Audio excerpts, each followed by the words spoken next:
Last podcast on the left is all about the facts. So when Southern New Hampshire University came on as a sponsor, it was time to do some research. Turns out they offer more than 200 online degree programs, and get this, criminal justice and psychology are some of the most popular. Classes have no set meeting times, and tuition rates are some of the lowest in the U.S. Want to learn even more about SNHU? Visit snhu.edu/last. Insurance isn't one size fits all. That's why drivers have trusted Progressive's Name Your Price tool for years. Just tell Progressive what you want to pay, and they'll show you coverage options that fit your budget. Visit Progressive.com to find a car insurance rate that works for you. Progressive Casualty Insurance Company and Affiliates. Price and coverage match limited by state law.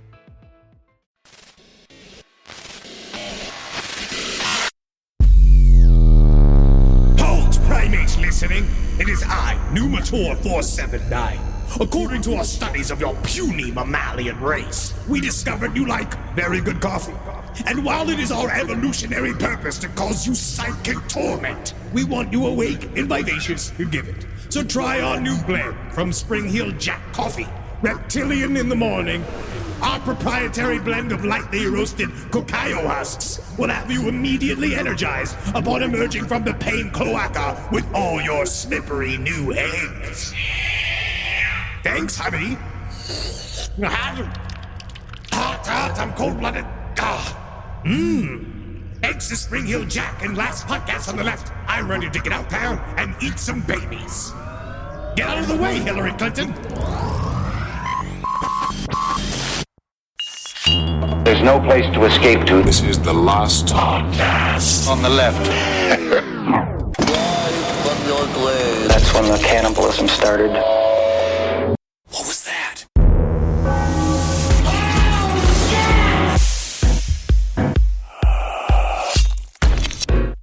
Happy Thanksgiving. Happy Thanksgiving. I don't like Thanksgiving. You're alone here.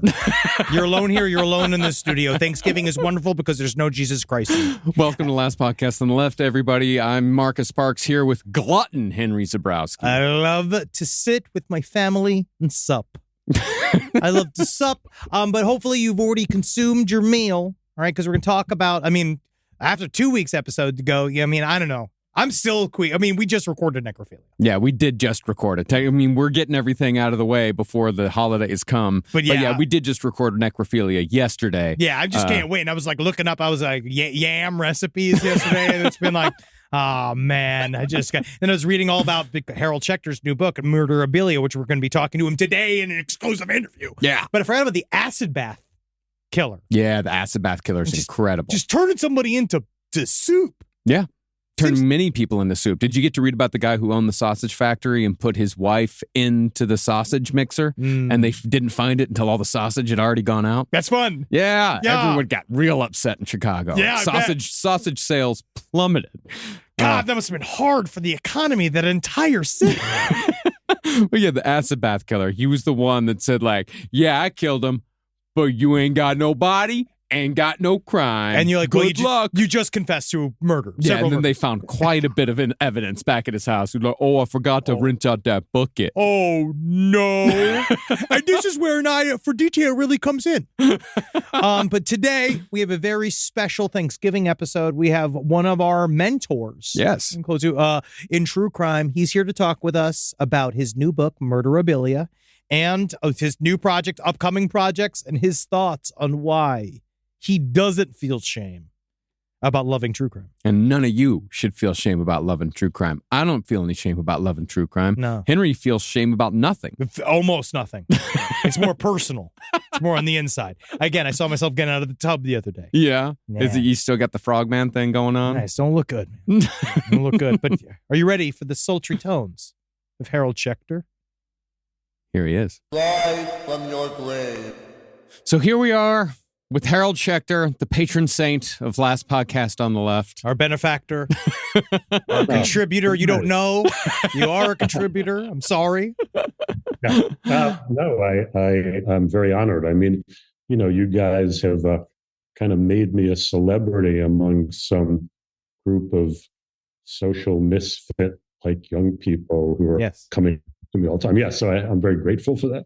You're welcome. Well, it's our okay. So you are grateful. Good. I was worried that you weren't. Good. Because they at least they buy books. You know what I mean? They're all book readers. Everybody. But it's also, I think, one of the coolest parts about our audience is that they love the information.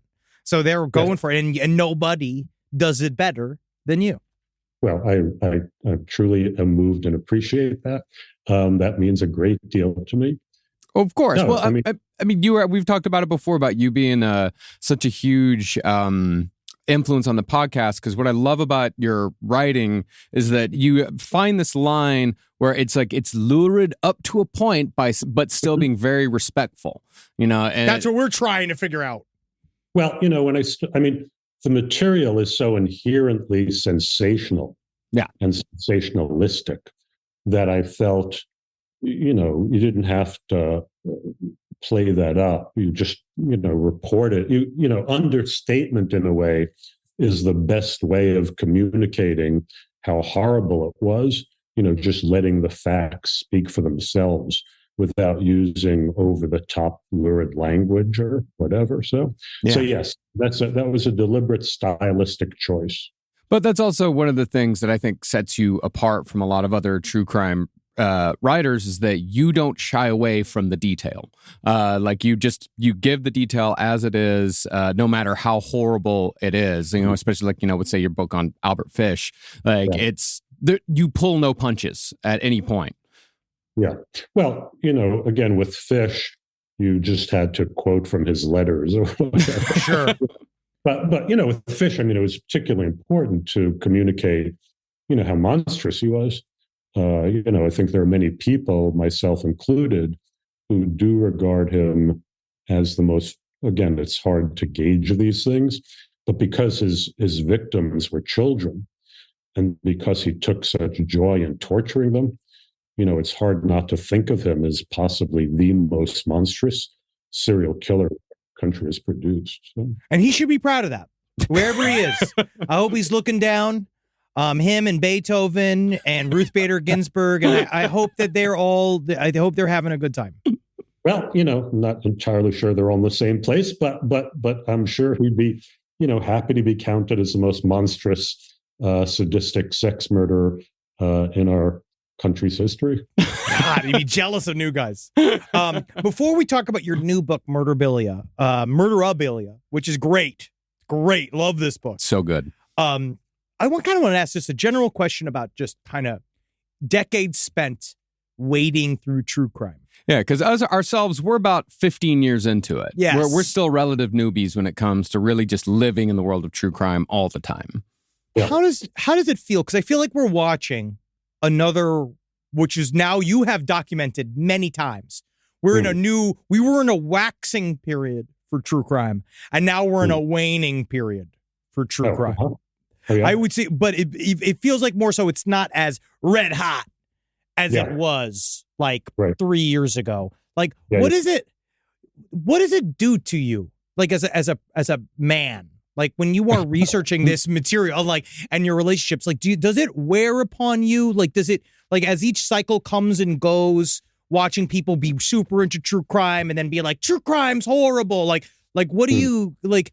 Kind of, how do you deal with that? Are you just so deep in your own work that you don't, Well, I haven't really paid attention, to any particular cycles in terms of true crime's popularity. As I'm sure from my own writings as well as other sources, people have always been fascinated by true crime. There's always been, an audience for true crime going back probably, before the invention of the Gutenberg press. In terms of murder ballads and stuff, this recent kind of, wouldn't even say research, this explosion of interest in it, caught me by surprise. When I first started writing true crime, I may have mentioned this to you in some earlier podcast.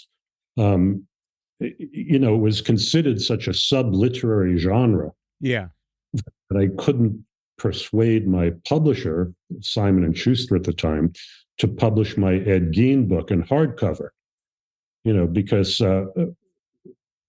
even though Capote's book had come out, a couple of decades before, was still again regarded as a subliterary thing. And also the received wisdom at that time was that no one was interested in reading about old murder cases. That people, Incorrect. Hey, whoever said that, it was very wrong. Yeah. Well, it was proved wrong. I mean more in terms of waning. I mean more just kind of cultural. Now there's more people doing the true crime's inappropriate again. Like we're heading back into the Tipper Gore times about true crime in many ways. Yeah. Well, there's always that pendulum. I mean, I'm not surprised by that. True crime is I think it stirs up very dangerous, fearful impulses in people. Part of the function of true crime is to allow us to vicariously ventilate very taboo and forbidden impulses within ourselves. I'm sure I must, I have this anthology, True Crime in American Anthology, I'm very proud of, published by the Library of America, which traces the history of true crime publications really from the Puritan times. But the introduction to the book, I begin by quoting Plato. And Plato says, "The virtuous man is content to dream what the wicked man really does." Yeah. Jeez. And, the point of that quote is, that all of us possess these dark, taboo, forbidden, unacknowledged fantasies and impulses. And true crime allows civilized, law-abiding people to ventilate those things in some kind of safe, socially acceptable way. But the point is, it does stir up, thoughts and dreams, and as I say, taboo impulses that make people very, very uncomfortable. So, yeah, it's not at all surprising at some point that there's going to be a reaction against the fascination with true crime. Sure. It's going to be condemned. It's going to be seen, as some sign of the moral decay of society. Again, there are always going to be these moral crusaders who launch these campaigns against popular forms of entertainment that, really, in a way, disturb something in themselves that they can't deal with. So, I like that because that's the thing. It's causing thoughts in your head that you can't handle, and the rest of us are over it. I mean, I got 5 long stem roses in my butt right now, but that's just to concentrate for the interview. Yeah, well, I think you would have been closer to Albert Fish if you had them up your urethra. I mean, I'm working. Fingers crossed I get there by Christmas. Yeah. I got to do something for my family. Make sure the thorns are still on there. So do you see any pattern throughout history as far as when true crime waxes, when it becomes more popular or when it becomes less popular? Or is it just sort of up to the fates? I think it's always had a certain level of popularity. Again, if you look at any moment in the history of modern Western civilization, and by modern Western civilization, I'm going back to the 1700s. You see this flood of true crime pamphlets every time a sensational murder happened. In our own country. Well, you see in Murderabilia, I reproduce some of the, Jesse Pomeroy true crime pamphlets. Yeah. And, the really nice, which are illustrated with, to us, the illustrations look very quaint. But to an audience in 1860, those would have been shockingly graphic images, of Jesse Pomeroy slitting this little girl's throat. In the 1930s and 1940s, the newsstands of America were packed with all these true detective magazines, which ran very, very lurid and graphic stories. So there's always been that. It's a little what's happened over the last few years with this great explosion of interest in true crime is kind of an anomalous. in a sense. I can't remember any particular period, where it's captured the public's attention to that extent. Yeah. It's entered the mainstream, like fully entered, like Ryan Murphy, you know what I mean? Showrunners of like big time television shows that are obsessed with true crime. I go into meetings, this is real, where like I'll have meetings with like big time producers and they're all like, tell me more about what Jeffrey Dahmer did. Yeah. And I was being like, this was used to get me kicked out of meetings. Right. Well, I think part of it's just technological, that the means of transmitting these stories now has changed so much, and it's much easier for people to feed their appetite for this kind of material and even to acknowledge their appetite for it, without being made to feel ashamed. So again, as we're kind of talking about, I mean, the guilt eventually does come up. So, weak people, people who don't get it. You know what it could be? I just realized is that you say the technological aspect of it. I think a lot of it has to do with the fact that a lot of true crime content, you used to have to read to get it. And now you don't. You have to find the books. Yeah, you have to find the books, and you'd have to actually sit down and read an entire book. But is this about Zoomers? Are we about to talk about quiet quitting? And you had to buy the books. Yes. For them. Yes. Yeah. So, I mean, I think to my mind, I could be totally wrong. What set the whole true crime craze off was the podcast Serial. Yeah. And then at the same time, that show Jinx about Durst. I mean, that was just lightning in a bottle. Yeah. But I mean, Serial, because it was so respectable.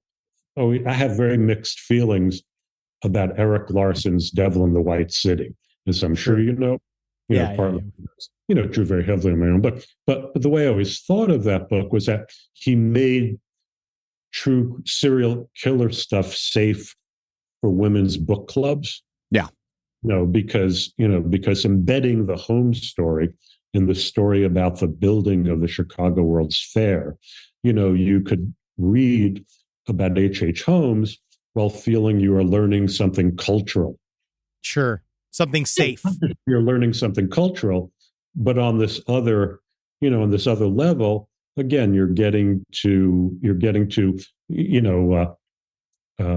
feed, the philosopher William James talks about the carnivore within. Yeah. The carnivore within. You're getting to throw a piece of red meat to the carnivore within without even knowing, that it's there. So, yeah.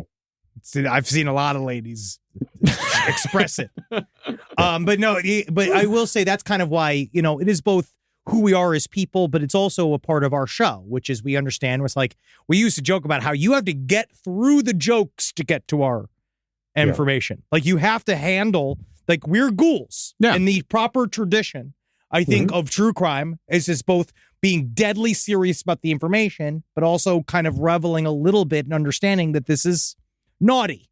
And we are, that it's kind of where it should in many ways kind of remain. Like it should be not in the center of the pipe of entertainment. It's probably best if it's a little bit on the fringe. Yeah, but I think entertainment is the key word. People are reluctant to admit, that true crime, watching, the Jeffrey Dahmer miniseries or whatever is a kind of entertainment. You ask people why they do it, and they rationalize their answers. Well, I'm interested in learning about, abnormal psychology, blah, blah, blah. What they're not willing to admit, is that they're enjoying it. Yeah. Yeah. You like it. You just kind of like it. That it's entertaining. There used to be a zine. I don't know if you're aware of it. If you remember, I mean, now there are all these e-zines, but back in the day. Oh, I remember zines. Yeah. So there was one called Murder Can Be Fun. Murder Can Be Fun. I loved Murder Can Be Fun. I used to buy it at Desert Island, Brooklyn. It's incredible. Yeah. So, but the title kind of says it all. People. Yeah, exactly. That's us. That's what we do. But that actually probably brings us to Murderabilia, where I think that you somehow, in an academic sense, still nail that tone. You nail that. It's where we are fascinated by this. and it is okay to be fascinated by this. And the way you break it down, because, you know, the run-up of the book is it's a history of true crime in objects. 100 objects. And I love this. I love this concept of boiling it down to these kind of like famous totems that represent massive stories. Yeah. I mean, so did you, when you were writing this book, did you start with the story or start with the object for each one? Kind of with the objects. I mean, you know, I obviously, if you're writing a history of crime, you know, there's certain crimes you feel you have to cover. I mean, there were certain crimes I wanted to cover that I couldn't find any suitable objects to, you know, and I didn't want to, you know, have every object be, you know, this is the weapon that so-and-so used, and this is the weapon so-and-so used. You know, I was looking for a variety of interesting objects. So, yes, in many cases, it was, you know, finding what I thought was an intriguing and interesting object connected to the crime that led me to focus on that particular crime. So, the footstool with the Lindbergh baby was really interesting. I also did not know that the ladder with the Lindbergh baby was really interesting. I did not understand. I don't know as much about the case as I wanted to. Yeah. I didn't fully understand that there was discrepancy over the guy that they named as the killer of the baby. I did not know that. You know, there's always been a lot of controversy over whether Bruno Richard Hauptmann, you know, was actually the Lindbergh baby kidnapper. I mean, you know, I feel pretty sure he was. And, you know, I think the weight of evidence indicates that he was. But yeah, but I mean, there have been people, you know, who've written books arguing, you know, pointing to other suspects. But the ladder was one of the key pieces of evidence against him. You know, he was a carpenter. He made this homemade ladder, which he used to snatch the baby, you know, from the second story room, nursery room in New Jersey.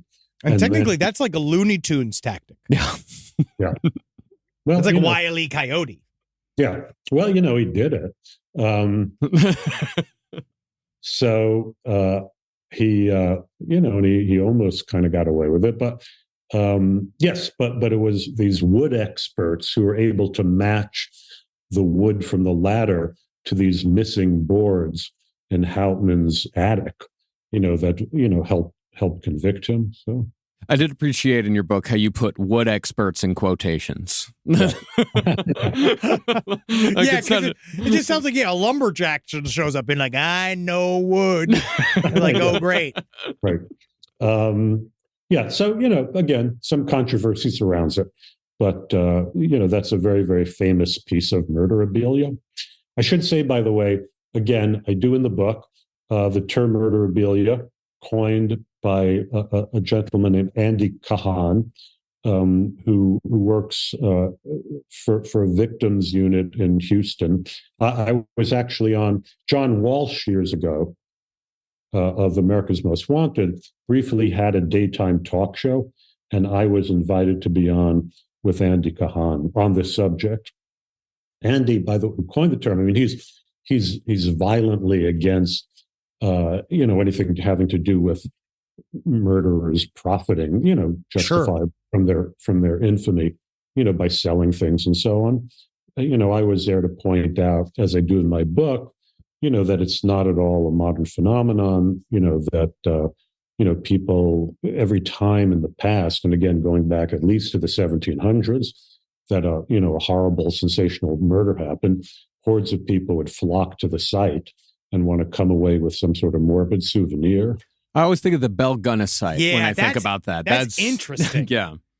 Well, the Bell Gunna site, I mean, the Sunday after her murder farm, you know, the bodies on her murder farm, the dismembered, lonely Norwegian bachelors that she lured to the site. God, she must have been something in the sack. I think about that, because these men were thirsty for her, and she was built like an offensive lineman. Okay, first of all, I have to say that, so one of the Amazon reviews, so, you know, in my book, I describe her, you know, she was. Yeah. You know, she was 200 foot. Anyway, one of the reviews. She's a lot of lady. Yeah. Anyway, one of the reviews said I was fat phobic. It's just, if we're gonna talk about it with anybody, at least do it with the serial killer. I think we can talk. It's not Oprah, But but thousands of people. I mean, they were running, special trains from Chicago, for all the sightseers. Thousands of people. There are postcards. They put the decaying remains of her victims initially in a little outbuilding on the farm. And there are photographs of hundreds of people, men, women, and children. It looks like the line outside the Pirates of the Caribbean or something, just lining up so they could walk past and see these, decomposing remains. So. And, that's funny. Like, I have noticed that in a fair amount of story, like, because we've been going a little bit more historical with true crime lately, and I've been noticing that showing up a fair amount. That showed up. We just did the Madame LaLaurie story down in New Orleans. And they did the same thing where they would display. But that was also at a protest too. Yeah, but in the same, I guess natures, like they would display the dead bodies for people to come and look at, like almost as if it was the public's right to see these things. Well, back in the Old West, as I'm sure you probably know, they would put the corpses of outlaws that had been captured or killed on display, that had been hanged or shot to death. The Clint Eastwood movie, Unforgiven, which, the end, when he rides into town, he sees Morgan Freeman's body on display, and that sets off his last rampage. But that was very, very typical in the Old West. And sometimes, they would put body parts on display. And, I think I say in my book, in 19th century dime museums, there was a famous one in New York called the Museum of Anatomy. They would put, the New York one had the preserved arm of Anton Probst, one of the most horrific mass murderers of the 19th century, on display in this dime museum. And they would advertise it in the newspapers as a big draw. So that's why I always disagreed when Charles Manson freaked out towards the end of his life when he had was Star. Right. They had that girl move in who was trying to kind of move in on his game. And then he found out that she was just angling to get his body to take it on tour after his death. And honestly, I was like, that would have been awesome. Yeah. I would have paid money to go see Charles Manson on tour. Charles Manson live. You know what I mean? You just have a couple, Slash comes out, plays a couple. I mean, and you pop up to be honest, if you're a serial killer, what more would you want? Yeah. So you would advertise it as Charles Manson live? And then it's dead. You put it into parentheses, like right now he's dead. Live from your grave. This podcast is brought to you by Squarespace. Squarespace is an all-in-one website platform that helps you stand out online. Yes, that's right. You don't have to smash your face with a hammer. You can just start a business. It's got everything you need on Squarespace, from securing your domain to building a professional site and showcasing your work all in one place. Let's say you want to show everybody how you can carve your ribs out of your lower abdomen so that you look more like a Ken doll. That's amazing. You can bring your vision to life with AI-powered design or curated templates, plus flexible editing tools that helps you create something that truly reflects your style, especially if you are somebody that is trying to corrupt the young men of America. That's what Squarespace is really going to help you. Squarespace makes it easy. It makes it easy for you to put all that together, and you just go to Squarespace and do it all. Thanks, Braden. Head to squarespace.com/left for a free trial. And when you're ready to launch, use offer code LEFT to save 10% off your first purchase of a website or domain. This is a paid ad by BetterHelp. It's so important to remember with the busyness of the holidays, every holiday, Arbor Day, that day about the planet, President's Day. There's so many things to adapt to in this life, and it doesn't follow a perfect plan. God, ruins the whole weekend. But therapy with BetterHelp, the world's largest online therapy platform, it can be a space to pause, reevaluate, and adjust to any unexpected changes. With over 30,000 therapists worldwide, BetterHelp is one of the leading online therapy platforms, having served millions of people globally. BetterHelp makes it easier to fit therapy into your routine. You're in good hands, too. BetterHelp therapists have at least 3 years and 1,000 hours of hands-on experience, and hold all required education, training, and certifications. It's easy to do, and the help is better over there. You don't have to navigate life's changes alone. Sign up and get 10% off at betterhelp.com/lastpod. That's betterhelp.com/lastpod. Summer means freedom. And for adults, summer means work next to freedom. But thanks to Mint Mobile's summer sale, it can almost feel like the work is playtime for the adults. Right now, all of Mint's plans are $15 per month, even unlimited. Free yourself from big wireless and switch to Mint Mobile for high-speed data and coverage on the T-Mobile 5G network. It's so well connected, I could call from anywhere. Deep from well within my bunker, where my AI-fueled robots slowly but surely toil for me, but I know for a fact I'm saving money on my phone plan. Or up above, where I'm training all of my giant Amazon female warriors who will fight in bulletproof mesh. Also, honestly, Mint Mobile's really cheap and it's really reliable, so you should use it. To get your new wireless plan for just $15 a month, go to mintmobile.com/LPOTL. That's mintmobile.com/LPOTL. Cut your wireless bill to $15 a month at mintmobile.com/LPOTL. That's it. There's no catch. Upfront payment of $45 per 3 months, $90 for 6 months, or $180 for 12 months. Plan required, $15 per month equivalent. Taxes and fees extra. Initial plan term only. Greater than 50 gigabytes may slow when network is busy. Includes up to 20 gigabyte hotspot. Capable device required. Availability, speed, and coverage varies. See mintmobile.com. How can I ask, like, how do you feel about just kind of Murderabilia in general now? Like, I've never purchased a piece of Murderabilia. Neither have I. I've never spent money. Most of the stuff I've gotten, I have a Gacy drawing. I have some stuff from Charles Ng. I have some stuff from Ted Bundy. I have some stuff just, but it's kind of just showed up at my house. Yeah. Mm-hmm. Yeah, you don't really know where it comes from. Like, I've got a drawing from Richard Ramirez. I've got a letter from BTK. Yeah. Again, I didn't pay for any of this stuff. That just ended up in my possession. What do you have? What do I have? Well, one of the things I have that's in the book, that's actually kind of a treasured possession of mine, is this beautiful hand-carved wooden box that had been made by Robert Irwin, the Mad Sculptor. Yeah. So, I wrote a book about him called The Mad Sculptor. Irwin was a very talented artist, totally crazy, who committed this very, very sensational triple murder in New York City in 1937, Easter Sunday, 1937. And he was in and out of mental institutions. And when he was incarcerated in them, he would make a little money for the hospital canteen by either sculpting busts of the doctors and nurses and attendants and selling them for a few dollars. Or in this case, he carved this beautiful wooden box.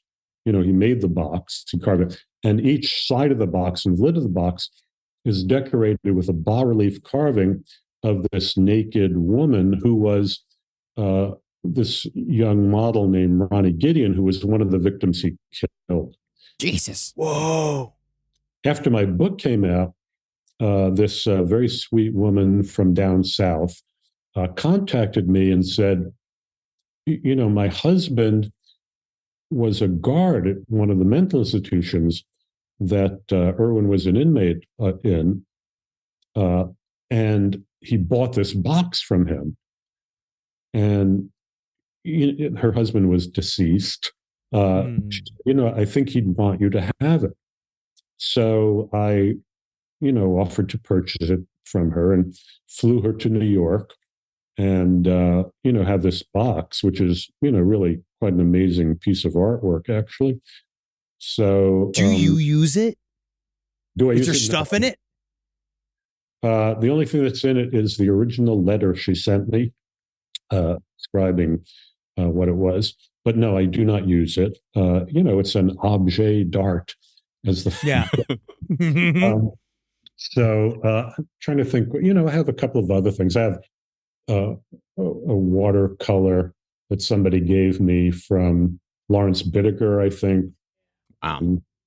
I have. I also acquired, actually, in doing my book, an inscribed hymnal from the former son of Sam, who is now, I think, calling himself the son of light. Yeah, the son of light. The son of hope. I wish that we could be. He won't talk about, because I wanted to get in contact with David Berkowitz, but he only will talk about Jesus Christ. Yeah. Yeah. And he did. I do have a book that is a lot of his poetry that he's written over the years, and it does have a fair amount of Christian poetry. But then there's other poems. Like there was one poem, it's just called "The F Train," and it's about how much he doesn't like the F train. The F train, it never works. How am I supposed to get to work? Like, yeah, he was one of the worst. He is the worst. I take the F train all the time. Breaks the headlines. Harold Schechter is pro F train. But yeah, I mean, there is something, as I say in the introduction to the book, I've always been fascinated about, the kind of power that emanates, from these items, and why people are so drawn to them and why people want to have them in their households. Again, I see them as the shadow side of saints' relics, just as some sort of divinity adheres to a saint's relic, to a piece of bone or whatever of a saint. There's some, a dark quality of evil that we're drawn to. In fact, I've come to think, okay, I'm going to run this by you. You're the first people I've spoken to about this. I've come to think that a lot of the fascination with serial murders and true crime, there's a weird quasi-religious quality to it. I can see it. Yes, if you want to speak on, I can respond. Yeah, but let me just say, one of the central issues of theology, in a letter, I don't want to get too pedantic, but in a letter to his father, John Wesley, the founder of Methodism, said in Latin, "Unde malum," whence evil? Where does evil come from? It's a mystery, that religion has always grappled with and essential to religion. And I think somehow people are partly drawn, to these true crime documentaries and podcasts, because it confronts you with that age-old question, of the nature of evil, the source of evil, the existence of evil. So, there's something about that in owning a piece of Murderabilia. And I also think there's some primitive thing going on. It's like, evil fighting evil, like people who wear the evil eye or something, all these superstitions that if you carry around some token of evil, it will ward off other evil. Anyway, I mean, those are just, theories that I've been playing around with. So. I wonder if people view, quote unquote, holy good people, saints. I love this connection of Murderabilia to like saints, like objects, religious objects, because I think that there's, on one hand, if you believe in God, like if you believe in this idea that there's some pure good in this world, a saint is someone that knows something about that world that we'll never know. They have some form of intimate knowledge of this purity of God that we are, or people who want that, are desperately chasing and looking for, and also just kind of curious about, like, thing in general, being like, how do you go, like, because a lot of them started as people, just normal people. How did they become a saint? How did you become this other thing that became like deified in a way? You got touched by this energy, and there's a connection to it. I think that there's on the other side, there's a transgressive version of that, which is those guys, as much as we make fun of them as losers, and they are, and it's again, we do believe that serial killing essentially is also born of an extreme mediocrity. It's because you're not good at really anything else. You can choose this other thing that then you can get an instant name for yourself by destroying a bunch of people's lives. But I think there's something in that they have crossed over to a world that we will never see. You know, like they have done the most taboo. They've stepped into an extreme taboo.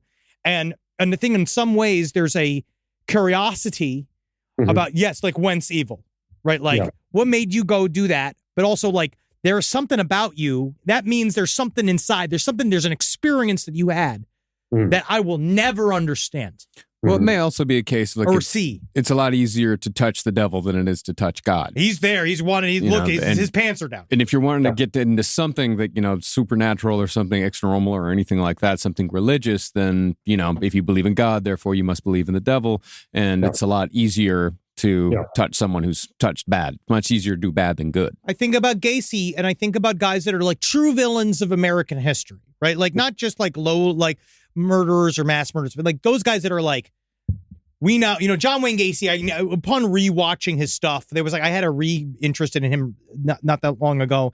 And he was a guy that I believe was probably one of the worst predators that ever walked the face of the planet. Yeah, I agree. But there's something about like, what was it like in that rumpus room on a Wednesday between these murders, where you're walking on top of this pile of your own bodies that you have created that are in your home. You got the fucking pogo costume hanging in a closet. You know what I mean? Like this guy it's a demon kind of walking the earth in a way. And so there's something about something that guy touched that then now you're like, oh wow, this is imbued with something, and I don't know whether I like it or not, but I'm endlessly fascinated by it. Well, a lot of it, you know, being like, you know, I don't want to be there. I don't want to be in that place, but like, holy shit, what would that be like? Yeah. Absolutely. By the way, speaking of Murderabilia and Gacy, I know somebody who actually showed me this, who owns, and it's signed by him, John Wayne Gacy's Bob Ross Learn How to Paint Kit. Well, he also had he had guys working for him. He had guys doing the paintings for him. He had other guys, like he had everybody. There was like an assembly line. I went to a showing of a bunch of his art, and they just showed like he did a whole series of the Seven Dwarves, but they were all just paint by number sets, and he'd just sign them and then ship them out. Yeah. So, but you know, apparently Bob Ross was a big influence on his artistic development. Love to see that conversation. So this like religious element, is this sort of is this an outcropping of like kind of the new revelations that you had when you revisited Ed Gein for, have you heard what Eddie Gein done? Yeah. I mean, I felt, you know, it's so inexplicable, you know, phenomenon like Ed Gein. But I mean, what I came to believe is that all the psychic pressures that were brought to bear on him opened up some kind of fissure, you know, in his deep psyche. And all of this weird, archaic stuff just came pouring out. And he was enacting, you know, these kinds of, you know, very, very, very atavistic rituals of human sacrifice and, again, flaying human skin and so on and so forth.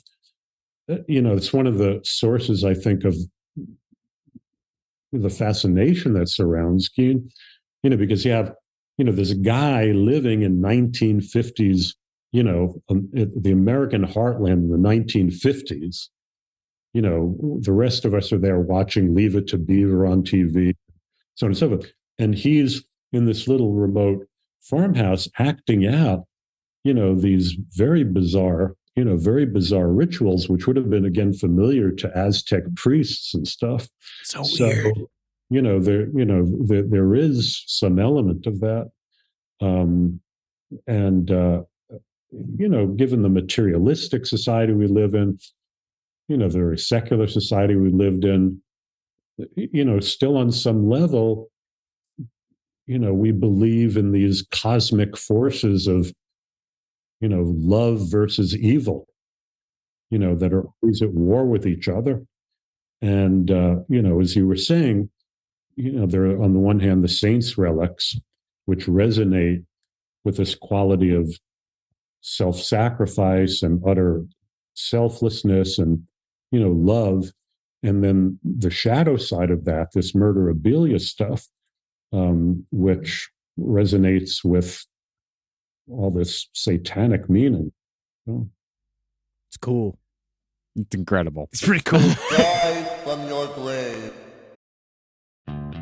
Woo hoo, woo, Yeah. woo, Yeehaw! Bang! Bang! Bang! Bang! Bang! Bang! Bang! Man, we got our Omaha steak boxes in today. My Omaha steak box arrived for our personal experience, and I gotta say, just opening it up made me excited. The steam of the dry ice, the gleam of all of the meat products. And you know what it has is one of my favorite things is my selection. It's like, because obviously I love a big steak, but they do get the little baby steaks, the little sirloins, those little poppers. You can eat 3 or 4 of them in a go. Feel like if steaks were oysters. That's like my favorite because they're good for breakfast. You can do 5 or 6 in a go. Go to Omaha Steaks. This is not even just like, yeah, sure they gave us meat, and yeah, sure they pay us money, but honestly, they're really good meat. Yeah, you like fat dogs, and I ain't talking about regular dogs. I'm talking about these hot dogs. Man, those hot dogs, they've been chunky. They are thick as Andre the Giant's fingers. Honestly, I'm like worried about where I'm going to get a bun that can support these thick dogs. I'll show you where to get one. Thank you. Try the Burger Perfection Flight at omahasteaks.com today. That's 20 premium steak burgers for just $79.99. Plus, get $35 off with promo code LEFT. That's omahasteaks.com, promo code LEFT for $35 off at checkout. Terms apply. See site for details. Go and get yourself some meat. Most of us picked a bank at 16 and never looked back. Sound familiar? That's where Chime comes in. They're not like traditional old banks who charge fees and gatekeep perks and rewards. Chime offers the most rewarding, fee-free banking, all with no overdraft fees, no monthly fees, no minimum balance fees. You get 5% cash back on Chime Card in a category of choice, like gas or groceries, all while building credit through regular, everyday spending with no credit check. And you can also grow your money faster with a savings rate that's 9 times the national average. Join the millions who are already banking fee-free with America's #1 choice for banking. Head to chime.com/left. That is chime.com/left. Sign up now. It only takes a few minutes. Chime is a fintech, not a bank. Banking services and Chime Card provided by Chime's bank partners. Qualifying direct deposits required. Terms and limits apply. Go to chime.com/disclosures for details. In the United States of America, there's a break-in every 26 seconds. That means somewhere, right now, an intruder is getting closer. The problem is most security systems only alert you after a break-in has already started. That's too late. Choose SimpliSafe to secure your home. Using the Outdoor Camera Series 2 and advanced AI alerts, SimpliSafe's US-based live agents identify threats on your property and help deter them, stopping crimes before it starts. That's real peace of mind. They've got a really great security system that makes sure people don't get in your house or it makes a big noise. And to me, that's a big deal for me, is that it protects all of our yelling with a siren in our studio, which is one of the most important things that can be protected. I don't care if thieves come and kidnap us. I don't care if marauders come and steal our staff and bring them to another country against their will.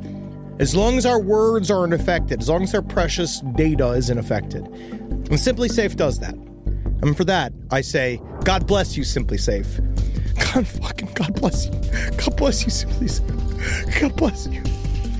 Experience greater peace of mind with SimpliSafe, now available with an exclusive discount for our listeners. Right now, you can get 50% off your new system by visiting simplisafe.com/LPOTL. That's half off at simplisafe.com/LPOTL. There's no safe like SimpliSafe.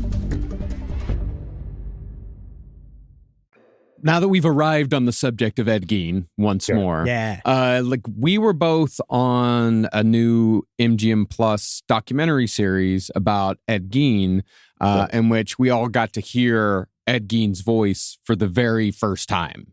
Among the first people on Earth to hear Ed Gein's voice, since he died. What was your first thought upon hearing Ed Gein's voice? Like, after spending, arguably, you are the Ed Gein expert amongst experts. You know more about him than anyone. You've spent more time with him than anyone. Like, how did you feel upon hearing that voice? What did you think? Well, when he first heard it, he just sounded like a regular guy. That's the thing. That's what's weird, man. He sounds like he's just, oh yeah, yeah. Like it's like ooh. For some reason, for various reasons, partly because in my researches, reading about people who knew him, he was always. I had the impression of him as being a little on. I don't know if this is still, an acceptable word. Do people use the word effeminate anymore? But effeminate. Yeah. I don't know. But yeah, he does. He was, yeah. But so I was almost expecting to hear that a little in his voice.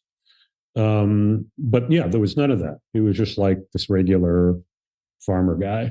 Yeah, you know what? I had think a regular rural American, not even a Wisconsin accent. That's what was weird to me, is that you just had this regular. Yep, I just went on and I found her and I did it, and that's just I did it. I actually wonder if it's a part of his, because like these guys, right? They all kind of have. Some of these guys have cloaking mechanisms. Like they have these things where they have families, so they have, and they, you see, look, no, I'm normal. I got this other stuff going on.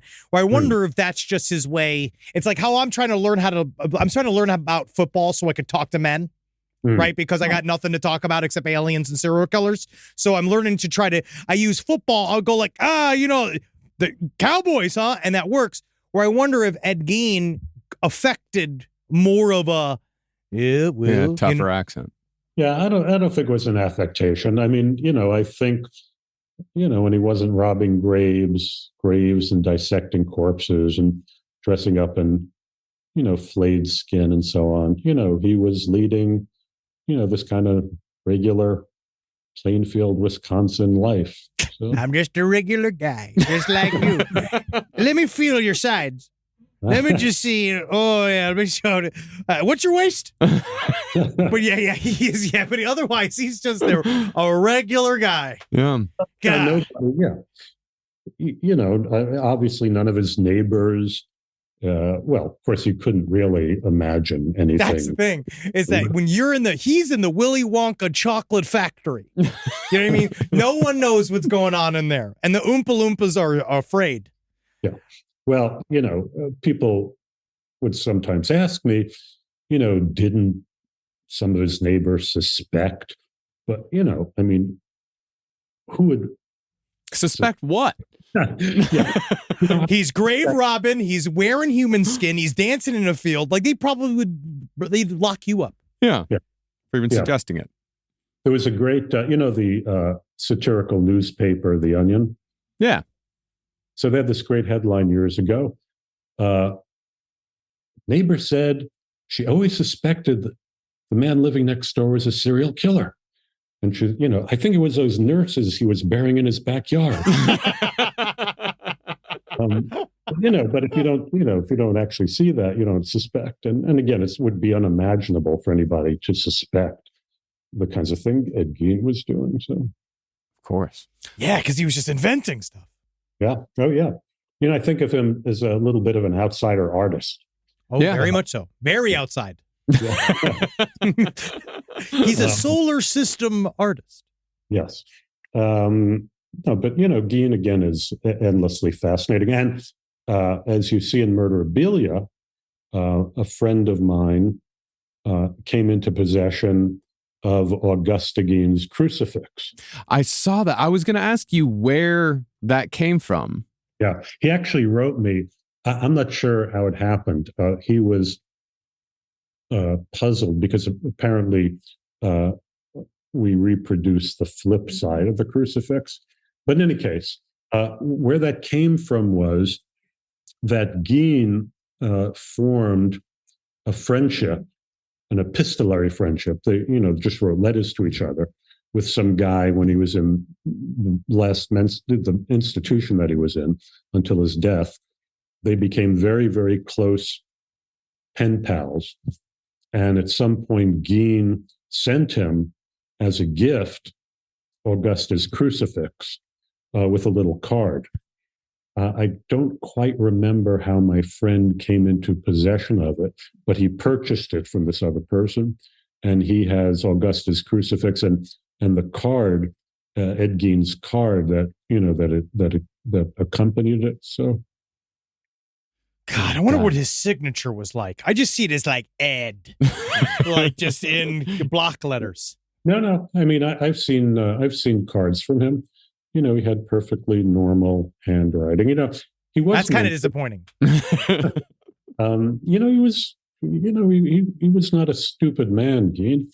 People saw him as a simple-minded kind of village idiot.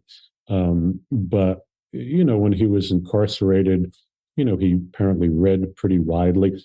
From what I know, from some people who interviewed him, he even read some Freud. And he was very interesting. Right. He's like, oh my God. Like the first, what? Oh no. Yeah. Well, he was very dismissive of Freud's theory. I imagine. He's like, that doesn't track for me. Yeah, that complex stuff has nothing to do with me. Well, in Murderabilia, like one of the things I really appreciate about it is that like it's not. I kind of get the feeling from it. It's not just a history of true crime, but it's also like kind of a cultural history of like how people process true crime. The thing that I found most interesting, like the objects I found most fascinating, weren't really the murder ballads, because of course I know a lot about murder ballads, and it's great that those are included in there. But the kidnapping songs were bizarre. That's interesting. Like, tell me a little bit about those. Like those were fascinating. Well, the one I remember most, and again, as I think I said before we started, as soon as I write a book, I forget everything that's in it. Yeah. But remember that I do include this little Charlie Ross sheet music. I think the song was called something like "I Want to See Mama Again." Yeah, it's bizarre. It's called "Bring Back Our Darling." Was that the Charlie Ross one? Okay. Yeah. Wasn't there one like "I Want to See Mama Again" or something? But there was a couple of them. There's the Fox. Oh yeah, well but Charlie Ross was the first child who was kidnapped for ransom in the United States, and the case became a big sensation. But as you say, I mean, it says something about the culture of the time, and its love of these highly sentimental, this highly sentimental poetry and music and so on and so forth, that they turned this thing into a piece of sheet music. So you could, take this music home and sit in your parlor and entertain family and friends. God, singing this heart-tugging song, about this little missing kidnapped boy. But, what you're saying is one of the things that, is always, I regard myself as a true crime historian. And one of the things I feel very strongly is you can learn a tremendous amount about any period in the culture by seeing which particular crimes, the public is fascinated and obsessed by at that moment. For example, one of the books I wrote was about the Bath school disaster of 1929, where this guy, farmer named Andrew Kehoe, blew up the town public school and killed 38 children and teachers and so on and so forth. I think we called him on the show the biggest asshole of the century. And, remains the worst school massacre in U.S. history. At the same time that was happening, and it disappeared, from public awareness within days. People just really weren't interested in it. But at the same time was happening, they were obsessed with the Ruth Snyder Judd Gray case, the so-called double indemnity murder, where this housewife Ruth Snyder, along with her kind of milquetoast lover boy, conspired to murder Ruth's husband. And that, that obsessed the public for months and months and months. This guy blows up a school and kills 38 children, and the American public of the time shrugs it off. The case with this woman, who conspired with her, adulterous lover to murder her husband, become front page news for months.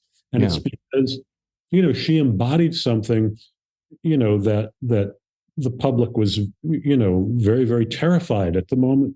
She was this flapper, this 1920 flapper, who was flaunting her sexual freedom. It's another moral panic. It's juicy. Exactly. It's juicy. Yeah. But she represented, a threat to the whole Victorian domestic order, that was being completely overthrown, during the Jazz Age. She came to embody that. To some extent, the Leopold and Loeb also, embodied what they called the flaming youth of the time. It wasn't that their crimes were so horrific. I mean, she killed one person. Kehoe murdered 38 children. She murdered, this kind of bullying husband that she really had no relationship with. So it wasn't the horrificness of the crime. It's what she represented. So my point is, you can learn, you learn as much about the 60s counterculture, from looking at the Manson case, as you can from looking at Woodstock. Yeah. It's very interesting. No, I'm just saying there's a sociological dimension to it, as Marcus was saying. It's the shadow. It's the understanding the shadow of a time period. I think that and it's what's in the shadow. I am in Jungian therapy. So the shadow is a lot longer than you think it is, right? The shadow actually encompasses quite a lot. Yes. And Jung says the meeting with yourself is at first the meeting with your shadow. Yeah. Where you're in any kind of self-awareness, the first step is you have to be able to face your shadow. And of course, the shadow, in my classes, I would always tell my students, because I taught this course called Myth and Archetype for many years, and I'd say, whatever is the most shameful, guilt-ridden thing you can say about yourself, something you would never reveal even to your most intimate friend, is not the shadow. The shadow is something that is so abhorrent, to everything you consciously think and all the values you hold, that you can't even admit it's part of yourself. And, that again is something you confront, but it's necessary to confront that. And true crime, is one of the ways that, helps people come face to face with it, even though they don't, again, not consciously, consciously acknowledging that, again, they're dreaming those things that these wicked men are really doing. So yeah, it's very interesting. Also, we're kind of hitting it now too, because we cover what we call our terms of heavy hitters, like these kind of fascinating serial killer figures that we want to investigate, and we're discovering because of the years we've been doing this. I feel like there are some crimes, like the Bath School Massacre, that are so bad, no one wants to get into it. Like, we're starting to come up against, like the guys that are kind of left that we're starting to kind of cover, each one's worse than the last one. Yeah. Like, we're having a hard time finding a proper source for the toolbox killers, right? And then it's because as soon as you look into it, you're like, oh, this is pretty unpleasant. I could see why there's not a lot of focus on this story. Yeah, there was someone that you covered in the book, Gary Hynek. Is that Gary Hynek? That was I'd actually never heard about that story in the full detail, and it's about a man who kidnaps women and keeps them chained up in his basement, and one of them dies, and he grinds her up into meat and feeds the remains to other women. I'd never heard of. Not cool. Hynek had one of my two favorite defenses of any criminal. Heidnick's defense, as you say, he lured these women into his home and chained them in the basement and tortured them in various ways. His defense when he was arrested was the women were there when he moved in. Honestly, I was trying to get him to leave. Yeah. They didn't want to go. My second favorite defense of all time was a few years ago, probably a decade or so ago. A woman, I think it was in Miami or somewhere in Florida, a woman collapsed on the street, and this homeless guy immediately started sexually assaulting her. And his defense was, I thought she was dead. What are you going to do, officer? Yeah. Honestly, what are we going to... And they're all like, we got to let him... We have to let him go. We have to let him go. I thought she was dead. God, it takes every kind. Yeah. Well, we just did last week. We just did a full series on necrophiliacs. We went real deep into the world of necrophilia. Yeah, we went. Oh, God. We went into all 10 subdivisions of necrophiliacs. But there's something about that type of crime that's also very interesting, because unless it's tacked on to some other serious crime, like even other like serial murder, you don't hear a heck of a lot about it because it seems it's pretty gross. Yeah. Well, also, yeah, and necrophilia, I mean, there aren't really laws against it. I mean, there are laws against violating graves and so on and so forth. I'm not sure that there are specific. I found 40 states have laws on the books about necrophilia, but there's no federal statute for it. I think it's why droves of people are moving to Arkansas. And corrected. It wasn't on the books in California until 2004. Oh, okay. Well, yeah, I know I've done some research into it. I mean, it was just rereading stuff about Sergeant Bertrand, who I'm sure you covered. We absolutely did. So I believe that was a case where somebody first coined the term necrophilia. Yep. So, yeah. Dude, again, you should do that book. You should do that book. Yeah, bro. You should do that book. That book. Honestly, I would love it. Can I just ask you to do various topics so that I can read more about them? You know, there is a very good book on Bertrand, but it's in French. Yeah, I'm sorry. I can't read European. Yeah, this is a question that we had on the show that maybe you can weigh in on, is that when we were putting together the story of necrophilia and putting together like a kind of a murderer's row of necrophiliacs, the majority of them were French. Why?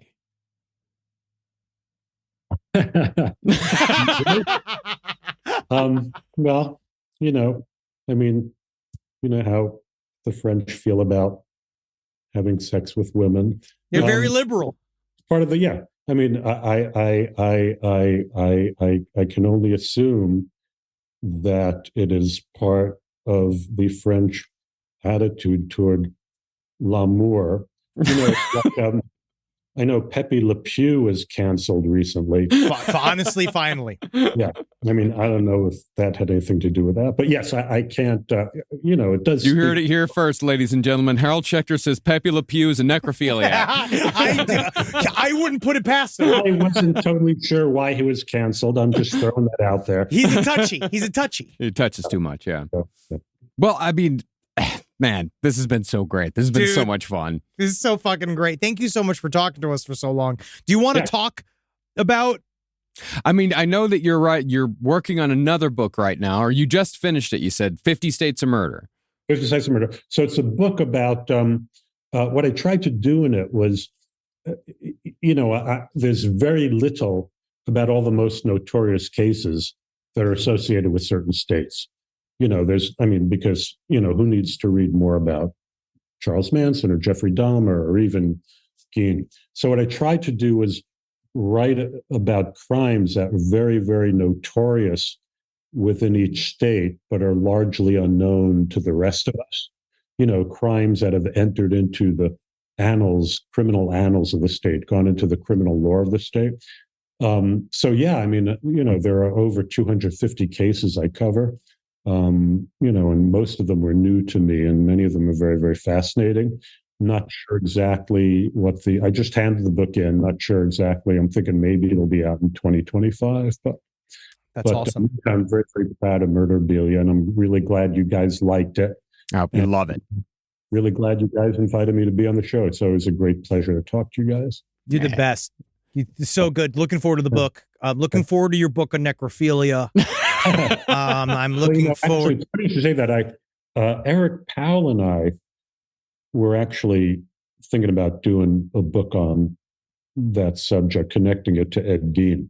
I'm not sure that project is still a go. We're working on something else, but we did actually talk about necrophilia. You must know the case of Count von Cosel. Yes, Carl Tanzler that we So that's another talk about built for a comic book too. Yeah, that's great for a comic book. Very visual. So so Eric and I were batting that idea around. I don't know if something will come of it or not, but I'd love to see you guys collaborate again. Like, did you hear what Eddie Gein done? Was my favorite graphic novel of the year. So good. So good. I'd love for you guys to. I'd vote yes over here. Carl Tanzler, everyone's favorite romantic. Marcus, just your favorite graphic novel of the year? Okay, of all time. See, so good. Shame him. Thank you, Mr. Schechter, for your wisdom and your time. Thank you very much. Live from your grave. What a fascinating interview. Always a fascinating time with our good friend Harold Schechter. We want to thank him so much for coming on to the show and gracing us with his presence. Once again, he's always a treasured guest and a treasured part of the true crime community. He's wonderful. So check out his new book, Murderabilia, and check us out on twitch.tv/LPNTV. Comment. We're going to be, obviously we're off this week, but we're going to be rolling back with new stuff and then a bunch of new shows in January, which I'm really excited for. And check out the Operation Sunshine #2. It is out in stores right now. Get that in your local comic book store. We're going to Australia and New Zealand. Go check out our tour tickets at lastpodcastlive.com. It's going to be great. Can't wait. And hail Sweet Satan. Oh, and hail Keen. Why don't you? Hail me, you turkeys. You all a bunch of turkeys. You greasy turkeys. You stuffins. You stuffins. What's wrong with the stuffins? You like it. This show is made possible by listeners like you. Thanks to our ad sponsors, you can support our shows by supporting them. For more shows like the one you just listened to, go to lastpodcastnetwork.com.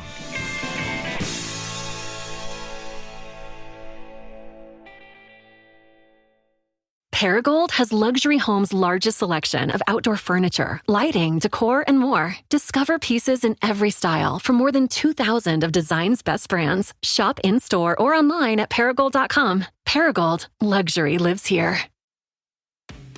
This podcast is supported by Nurtec ODT, Rimegepant.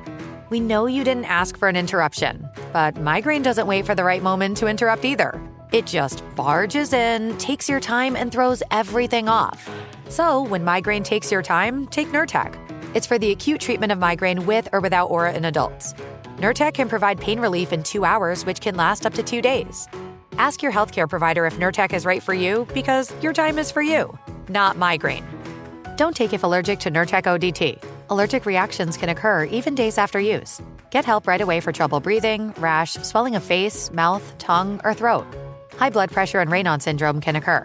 Get help for high blood pressure, numbness, coolness, pain, or color changes in fingers and toes. Common side effect is nausea.